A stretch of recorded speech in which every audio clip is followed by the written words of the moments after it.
Terima kasih pemirsa masih bersama kami di Halo Indonesia. Perwakilan umat Buddha Indonesia atau Walubi akan menggelar Trisuci Waisak 2024 di Candi Borobudur, Kamis 23 Mei 2024. Dalam perayaan ini, umat Buddha dan warga umum dapat mengikuti berbagai upacara dan festival Waisak seperti pelepasan ribuan lampion.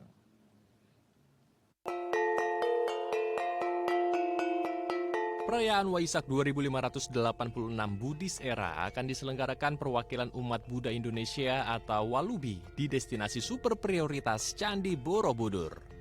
Acara tersebut akan berlangsung pada 18 hingga 25 Mei 2024 melalui berbagai kegiatan spiritual dan budaya khas Indonesia.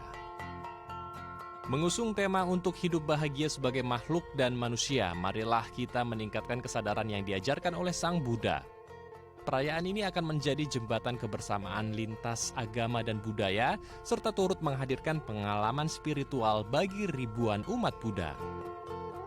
Pasalnya perayaan Waisak tahun ini akan menyambut 40 biku asal Thailand, Malaysia, Singapura, India, dan Indonesia yang tiba pada 20 Mei 2024 di Borobudur. Sebelumnya, para biku tersebut akan melakukan tudong atau perjalanan spiritual dari Taman Mini Indonesia Indah pada 14 Mei 2024. Lantern Night dan Meditation atau upacara pelepasan lampion yang dinantikan dalam perayaan Waisak di Borobudur dapat pula disaksikan bagi masyarakat umum pada Kamis 25 Mei 2024. Nah, untuk mengetahui perayaan yang akan terjadi nanti, puncak perayaannya tanggal 23 Mei, sudah terhubung bersama kami Ibu Retna Asmoro, selaku SPV of Marketing and Tourism Program Injourney, dan Hetty Herawati, selaku Direktur Pemasaran dan Pengembangan Bisnis Injourney Destination Management. Selamat siang, Ibu Retna dan juga Ibu Hetty, apa kabar? Ya, Mas Akbar. Selamat siang, Mas Akbar. Oke, saya ingin ke Ibu Retna terlebih dahulu. Ibu Retna, ini kan Candi Borobudur memang sedang dipersiapkan untuk jadi destinasi umat Buddha dunia begitu ya. Nah, ini bisa menjadi kesempatan tentunya. Tahun ini Waisak ini bisa menjadi kesempatan sebagai ajang promosi nih. Nah, berbeda dengan tahun sebelumnya, apa gebrakannya, Bu? Selamat siang, Mas Akbar. Mungkin saya jelaskan dahulu ya sebelumnya tentang Injourney. Jadi Injourney ini adalah holding BUMN pariwisata yang didirikan atas prakarsa pemerintah sekitar 2 tahun yang lalu untuk mempercepat pertumbuhan pariwisata yang sangat terdampak tentunya semasa pandemi. Karenanya Injourney memiliki misi bersama-sama Injourney Destination Management juga untuk menjadi ekosistem pariwisata terdepan dengan membangun sinergi BUMN yang ada di bawahnya. Itu dari hulu ke hilir, Mas Akbar. Jadi dari airport, kemudian aviation service, development pariwisata seperti TDC, retail yang mengusung Sarina, kemudian juga ada Injourney Hospitality yang membawahi seluruh hotel BUMN yang ada dari Sabang sampai Merauke, dan tentunya last but not least, Injourney Destination Management. Jadi ini dari hulu ke hilir dengan purpose untuk membangun pariwisata sebagai legacy kami untuk Indonesia. Tentunya untuk di Borobudur yang saat ini juga dikelola oleh Injourney Destination Management di bawah Ibu Hetty Herawati juga sebagai Direktur Pemasaran, kami tentunya berproses untuk mengembalikan istilahnya purpose-nya Borobudur ke kita sebelumnya sebagai candi umat Buddha, sebagai spiritual destination, tidak hanya di negeri sendiri, tapi juga menjadi Buddhist epicentrum di dunia. Kedepannya kami tentunya ingin mendorong dengan membangun aksesibilitas, mendorong kemudahan akses penerbangan dari negara asal Buddhis terbesar, tentunya negara tetangga kita ini, masyarakat di Thailand, untuk bisa direct menuju Yogyakarta melalui Yogyakarta International Airport.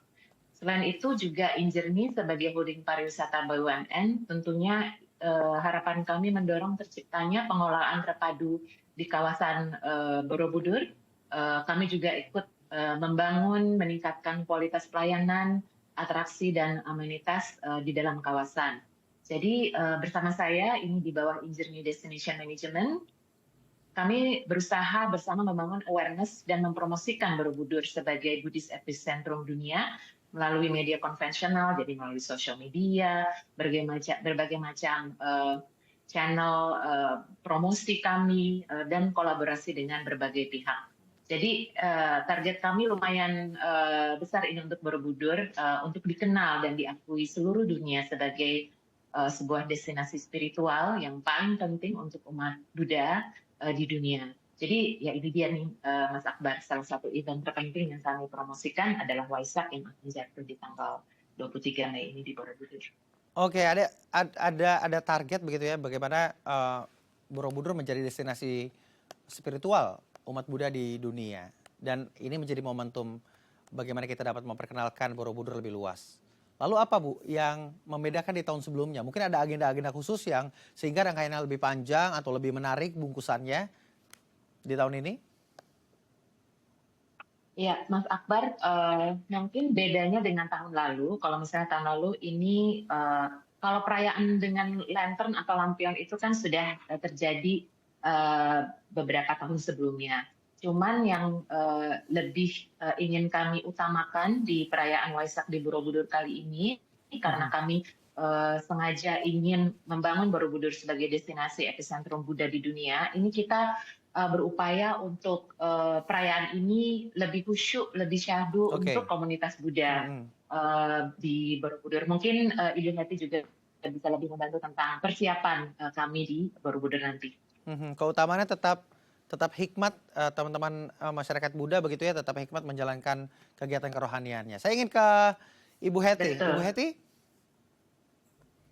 Ya Mas Akbar. Karena ini menjadi momentum bagaimana kita dapat menarik turis mancanegara begitu ya. Target Ibu Heti sendiri bagaimana? Apakah di tahun ini sudah memiliki target sehingga banyak turis di mancanegara yang juga sudah melirik nih, ada keagendaan, ada ritual khusus begitu ya di umat Buddha di Indonesia begitu ya, sehingga melihat ada potensi wisata di sana. Kalau Bu Heti sendiri memprediksi di tahun ini berapa jumlah wisatawan mancanegara yang akan hadir? Ya, jadi seperti yang tadi dibilang oleh Bu Retna ya, bahwa kita itu sebetulnya memang arahnya akan menjadi pusat spiritual atau pusat destinasi spiritual dunia. Nah, oleh karena itu maka ini bertahap Mas. Jadi memang ada proses sehingga ini adalah tahun sebetulnya ini sudah dilakukan sejak beberapa tahun yang lalu, bahkan sejak sebelum pandemi.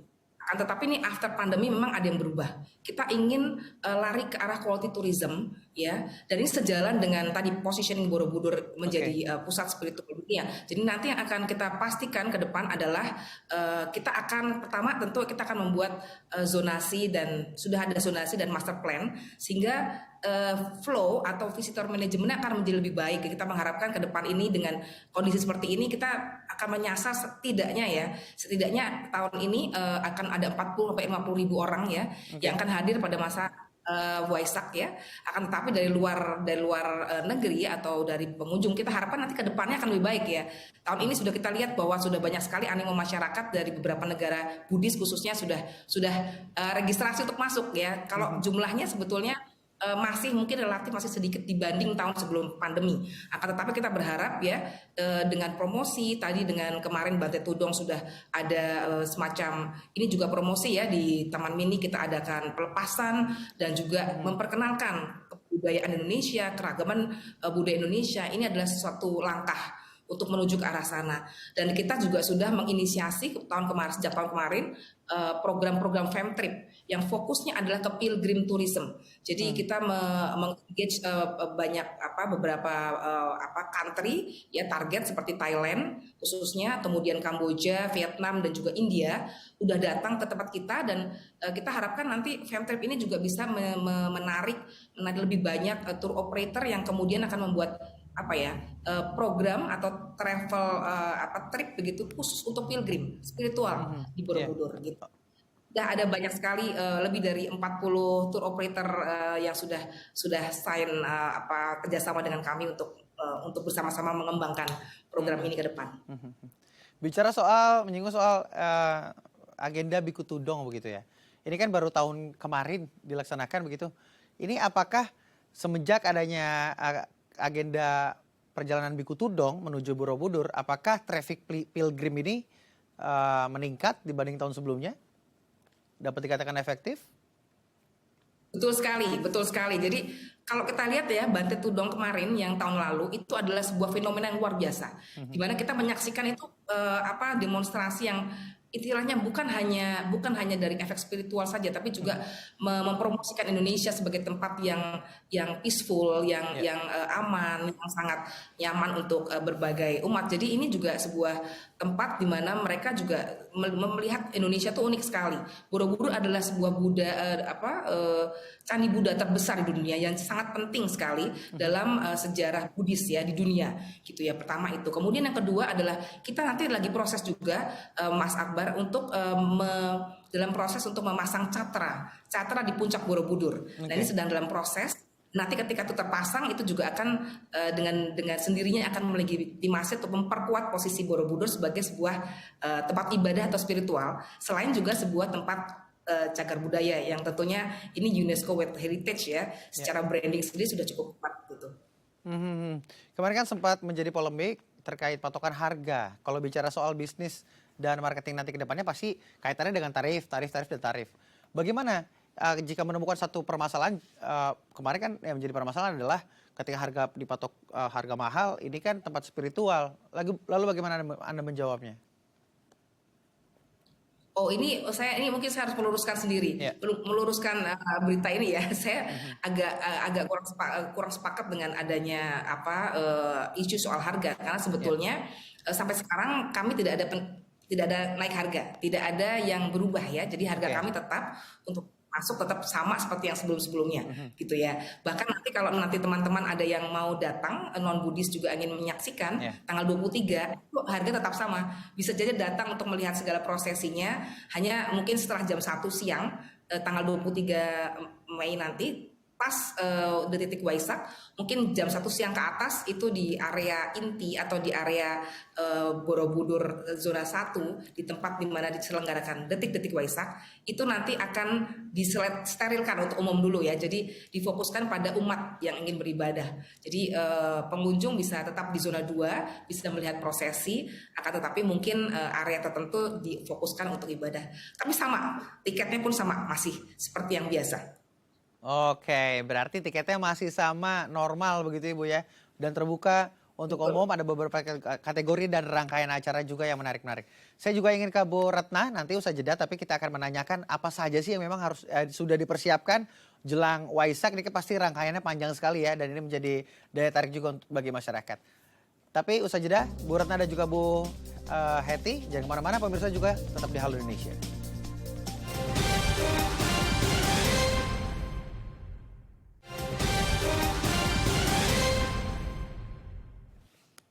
Terima kasih pemirsa masih bersama kami di Halo Indonesia. Kita melanjutkan diskusi bersama dengan Retna Asmoro selaku SVP of Marketing and Tourism Program InJourney dan Hetty Herawati selaku Direktur Pemasaran dan Pengembangan Bisnis InJourney Destination Management.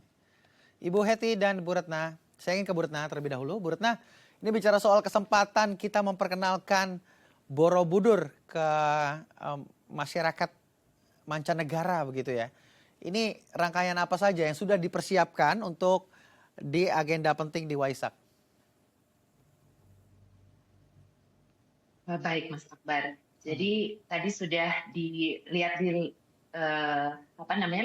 layar TV bahwa dari kemarin itu sudah ada pelepasan biku yang telah melakukan tudong di TNI kemarin. Jadi sudah disambut dengan preskon dan kemarin kita sudah ada acara pelepasan water lantern yang juga menjadi atraksi menarik buat pengunjung.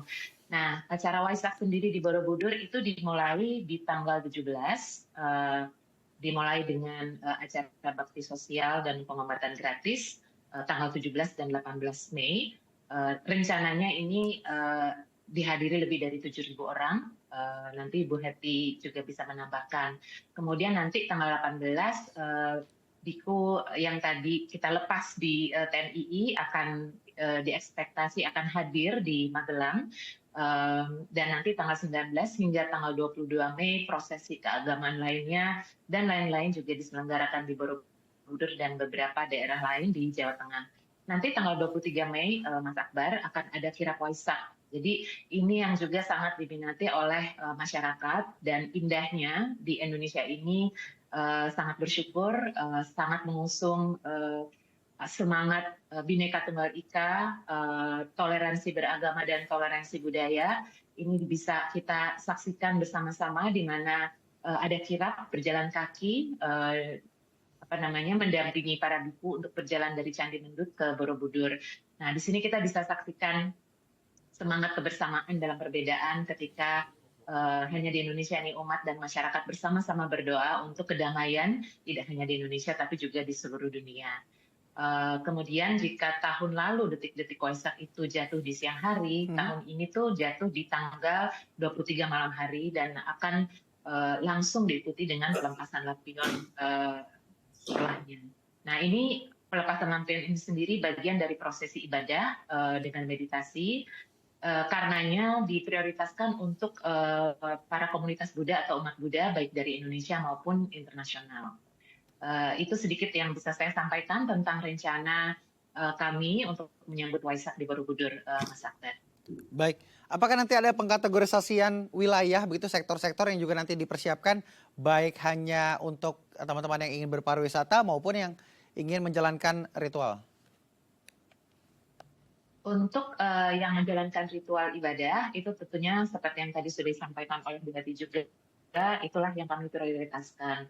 Tapi untuk mereka yang ingin menyaksikan perayaan Waisak ini bisa dinikmati juga atau disaksikan di sekitar kawasan candi, di seputaran Candi Borobudur.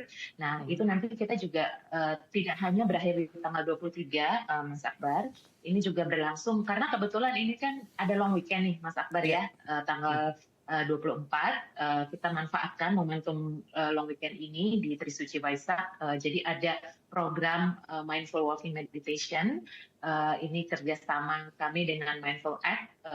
Jadi nanti peserta akan diajak bermeditasi, melakukan pradaksina walking meditation mengelilingi Borobudur juga.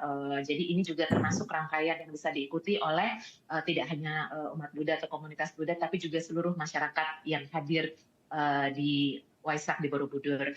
Tentunya InJourney Destination Management juga menggandeng UMKM dan penggiat seni. Nanti akan ada menyelenggarakan Pasar Padang itu di tanggal 23 dan 25 Mei untuk semakin menyemarakkan acara atau semangat Waisak di Borobudur.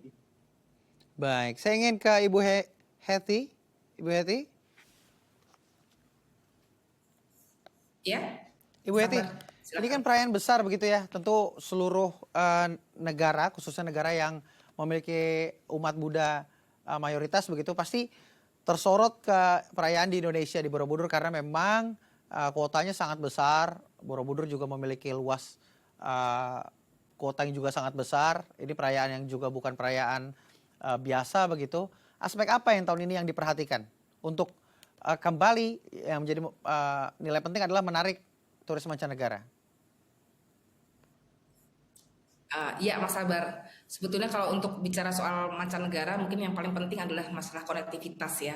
Itu kita sedang mengupayakan betul. Salah satunya adalah selain promosi adalah mengupayakan konektivitas sehingga para potensi wisatawan tadi bisa datang dengan mudah ya, dengan seamless, dengan mudah, dan juga pasti acara-acara yang harus kita lakukan yang akan kita offer atau kita berikan ke mereka juga sudah direncanakan dan juga programnya juga menarik mungkin. Jadi yang pertama tentu konektivitas, yang kedua tentu mengenai visitor management karena pengaturan visitor, kemudian pemberian fasilitas ya yang baik di sana di Borobudur ini harus kita perhatikan. Salah satunya adalah saat ini kami sedang membangun sebuah pusat meditasi, kita sebutnya Borobudur Meditation Center begitu, yang sedang kita bangun di kawasan Borobudur. Jadi di dalam Borobudur, kalau mungkin Pak Sabar pernah dengar Manohara Borobudur, saat ini sedang kita reposisi, kita revitalisasi, kita bangun ulang, landscape-nya diperbaiki sedemikian rupa sehingga akan menjadi sebuah tempat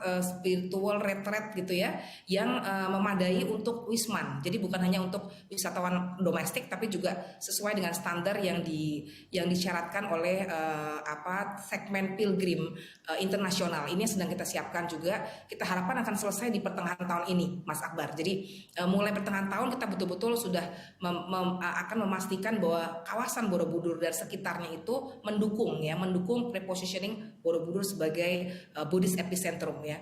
Yang ketiga tentu kita memastikan adanya pemanfaatan sistem teknologi yang baik ya. Jadi sekarang sistem pembelian tiket dan segala macam sudah sangat bisa dilakukan secara online dengan lebih terencana karena kita punya kuota. Jadi naik ke Borobudur situ, di Borobudur bangunan candi itu kan ada kuotanya ya Mas Akbar ya. Yeah. Kenapa begitu? Karena itu ada carrying capacity yang harus dijaga supaya Borobudur tetap terpreservasi. Nah ini kita sudah lakukan ada mekanisme untuk mengatur kuotanya. Jadi orang kalau mau datang itu Wisman akan bisa set kapan akan datang jam berapa begitu ya, dan memastikan di atas itu tidak penuh gitu ya. Jadi memang jumlahnya distribusinya kita atur sedemikian rupa. Yang terakhir tentu kita bicara masalah engagement ya. Gimana caranya community atau masyarakat di sekitar tentu harus mendukung gitu ya. Yeah. Kita memastikan semua tadi seperti tadi Bu Retna bercerita mengenai UMKM ya. Kita mengatur semua menambah jumlah hotel, homestay gitu, yang tentu punya temanya tuh temanya harus sama, temanya harus mendukung positioning tadi sebagai Buddhist epicentrum yang syahdu, yang khidmat gitu ya. Jadi mungkin agak beda dengan tempat wisata yang lain, kita punya positioning sangat khas, sangat khusus gitu. Tentu kita semua pasti berharap Bu Hetty, Bu Retna, perayaan Waisak 2024 tahun ini menjadi perayaan yang hikmat dan juga memberikan dampak baik bagi sektor pariwisata di Indonesia. Terima kasih Bu Retna dan Bu Hetty telah berbagi bersama kami di Halo Indonesia. Terima kasih Mas Akbar. Selamat beraktivitas. Pemirsa, usai jeda saya akan mengajak Anda melihat pariwisata instalasi cahaya yang Instagramable. Saat ini tengah viral di Kota Medan. Informasi selengkapnya sesaat lagi tetap di Halo Indonesia.